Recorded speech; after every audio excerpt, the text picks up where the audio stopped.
ဒီနေ့10ရက်5လ2026ဘန်ဆိုတဲ့ကောင်လေးရဲ့ပွဲကိုဥတော်နော်မျှော်လင့်နေတယ်နော်မင်းထိုးတဲ့ပွဲတိုင်းဥတော်ကံကောင်းပါစီအောင်မြင်ပါစီမျှော်လင့်နေပါတယ်အဲ့တော့မင်းဥတော်ကတော့ကြက်သမားဆိုတော့ကြက်သမားမြစ်တာပဲပို့ပြီးမှာအဲ့တော့ကြက်သမားကစားကွက်ပဲရှာပြပြီးမှာအဲ့တော့မင်း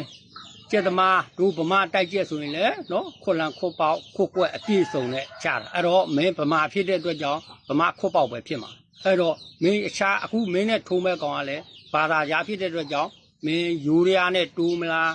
ပတ်ကွိုင်နဲ့တိုးမလားမာလောနဲ့တိုးမလားကြောထူးနဲ့တိုးမလားနော်နောက်ပါတော့ပါကစ်နဲ့တိုးမလားမင်းဒီတကောင်ကောင်နဲ့တော့တိုးမှာပဲအဲ့တော့ဒီကောင်ကောင်နဲ့တိုးရင်မင်းဗမာဆိုတဲ့အစွမ်းကိုဗမာဆိုတဲ့တိုက်ကွက်ကိုပြ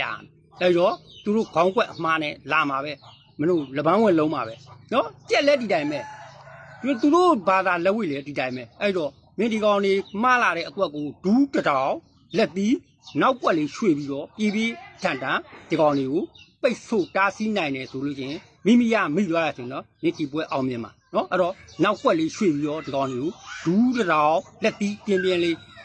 တွင်းပြီးတော့အနိုင်ယူလိုက်ပါလို့ဥတော်ကတော့နော်ဒါမဲဥတော်ဒီနေ့ပွဲလေးဥတော်မျှော်လင့်နေပါတယ်ကွာနော်ကလေးအောင်မြင်ပါစေ